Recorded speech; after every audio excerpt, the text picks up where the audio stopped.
નમસ્કાર, આપ સૌનું સ્વાગત છે મારી ચેનલ ફૂડઘરમાં। આજે આપણે બનાવીએ કોબીની એક નવી આઈટમ, કોબીનો ચીઝવાળો ચાઇનીઝ પુડલો એટલે કે કોબીની પેનકેક। તો શરૂ કરતા પહેલાં ચેનલને લાઇક કરો, વિડીયોને શેર કરો અને સબસ્ક્રાઈબ જરૂરથી કરો। ચાલો શરૂ કરીએ।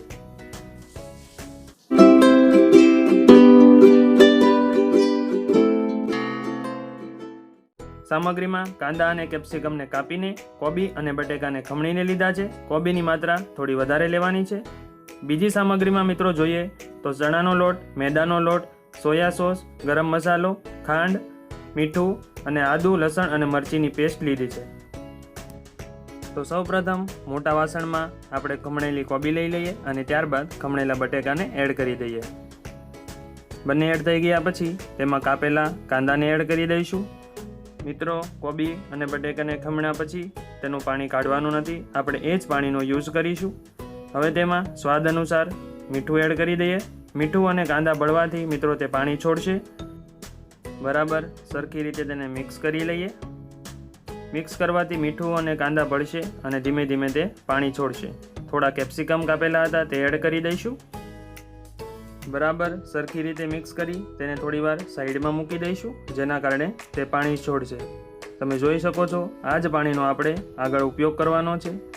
હવે ત્યારબાદ તેમાં થોડી ખાંડ, આદુ, લસણ અને મરચીની પેસ્ટ અને ત્યારબાદ તેમાં થોડો ગરમ મસાલો એડ કરી દઈશું।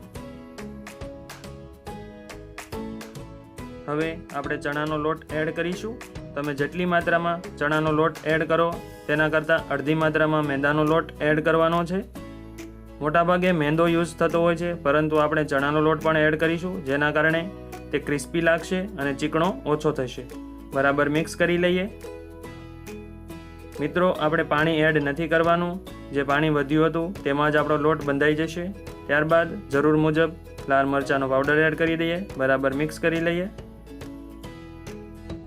હવે આપણે તેને ચાઇનીઝ ટેસ્ટ આપવા માટે થોડો સોયા સોસ એડ કરીશું। મિત્રો, તમે અહીંયા ચીલી સોસ પણ એડ કરી શકો છો, મેં ખાલી સોયા સોસ એડ કર્યો છે।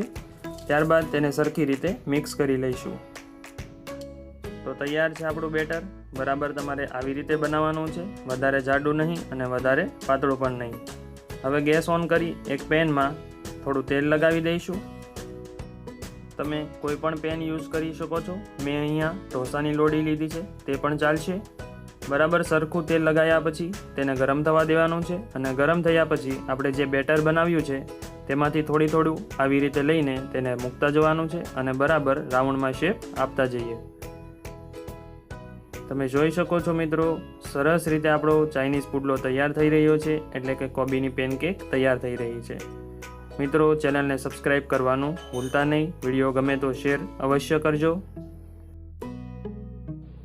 બરાબર શેપ અપાયા પછી તેને પાકવા માટે ઢાંકી દઈશું। લગભગ 4 થી 5 મિનિટ પાકવા દીધા પછી તમે જોઈ શકો છો આપણી કેક સરસ રીતે બની રહી છે। નીચેથી ચેક કરીએ, બરાબર તે સરખી પાકી ગઈ હોય તો પલટાવવાની છે। તે પહેલાં તેને ઉચકીને તેલ લગાવીશું અને ફરી પલટાવી દઈશું। ત્યારબાદ ફરી 5 મિનિટ સુધી તેને પાકવા દેવાની છે। તે માટે ફરી કવર કરી અને તેને 5 મિનિટ પાકવા દઈશું। હવે લગભગ 5 મિનિટ થઈ ગઈ છે, તો આપણે ચેક કરીએ। જો મિત્રો નીચેથી તમને થોડી કાચી લાગે તો તેને ફરી 1-2 મિનિટ પાકવા દેવાની છે। તો 2 મિનિટ પછી તૈયાર છે આપણી કોબીની પેનકેક। તો એક પ્લેટમાં તેને કાઢી હવે ગાર્નિશિંગ કરીએ। સૌપ્રથમ ટોમેટો સોસ, ત્યારબાદ થોડું હવે તેમાં ચીઝ લગાવી દઈએ। ચીઝ મોટાભાગે બાળકોને વધારે પ્રિય હોય છે, તો ચીઝ પુડલો આપણો તૈયાર છે। હવે તેમાં થોડા લીલા કાંદાથી ગાર્નિશિંગ કરી લઈએ। તો મિત્રો, કેવી લાગી રેસીપી તમને તેની કોમેન્ટ જરૂરથી આપજો। વિડીયો ગમે તો શેર કરજો અને ચેનલને સબસ્ક્રાઈબ જરૂરથી કરજો। આપ સૌનો ખૂબ ખૂબ આભાર।